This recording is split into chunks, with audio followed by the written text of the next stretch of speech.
Really believe a lot in the world of social media. There are some benefits that we can talk about today and some concerns in regards to moving forward in life. When we look at what creates our attitude, just start right there because social media has a lot to do with our attitude. What creates our attitude? Well, it's what we watch, what we listen to, what we read, and who we hang out with. That's how our attitude is created, right? If we're reading good stuff, watching good stuff, talking about good stuff, we're going to have a better chance of having a better attitude. I mean, it's pretty much logic. It makes sense. But social media can either destroy or lift up your attitude. Let me talk about the positives first. Like, I love social media in regards to success stories. You know, there's this story the other day about this guy that goes around and he looks for yards that have never been taken care of.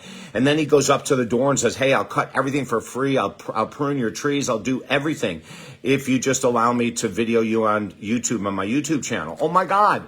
Incredible, right? Like, it's so awesome to see this guy go up to this 90-year-old woman who's going to get evicted out of her house because the city says your yard is a mess, your trees are a mess, everything is unhealthy.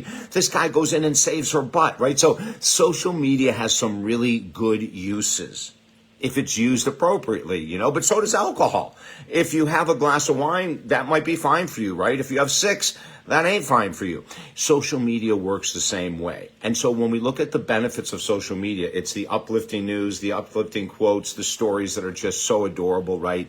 That all is here great to lift your spirits. And if you know how to scroll through social media, your main page, your main line, your feed should have all positive stuff. If your feed has all negativity, arguing, fights, political type of nonsense, well, that's because we have created our own algorithm. By liking, by watching, by listening, by all that kind of stuff, things that aren't healthy, it starts coming into our feed, right? Change it around. Oh my God, I've got a client, I've got about 10 clients that have done this over the last year, and they can't believe how their feed has cleared up. So social media has some benefits if you know how to use it. But here's the downside, and you know what I'm going to say.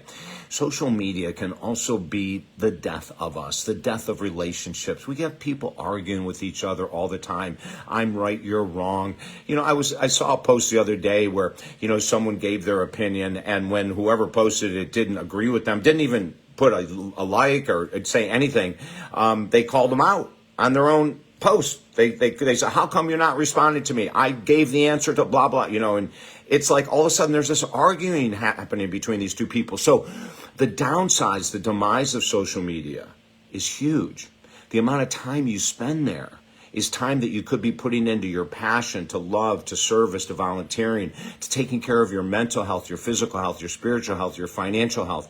You know, if you want to be on social media, and I know this is going to sound crazy, I would say pick 30 minutes a day. Like, keep it safe, keep it in a box, right? Where you go on just to say hi to some people, post a couple things, look at a couple friends, and 30 minutes be gone. But what happens is those dopamine hits keep us on it. I mean, I've got several people that will scroll from 10 at night till midnight, and then they can't sleep because of the blue light, and they're excited, or they're pissed off, or whatever it might be. 30 minutes a day for social media, I think, is really the tops that anyone needs. And if you need more and you have a good justification, maybe you do. But for most of us, I think we can have a much better attitude and a much better life if we limit immensely. And especially no arguing on social media, no saying you're wrong, I'm right, and I can prove it. Here's a link that proves it. None of that nonsense, you know. Allow people to have their own opinion and just scroll on by. I'm David Essel with the Mental Cleanse. And remember this. When you cleanse your mind, you cleanse your life. There's 5 free books at talkdavid.com. Enjoy yourself. Have a beautiful day. And let's take a look at that social media and what it's done to your life, and the positive and or the challenges. Have a great day.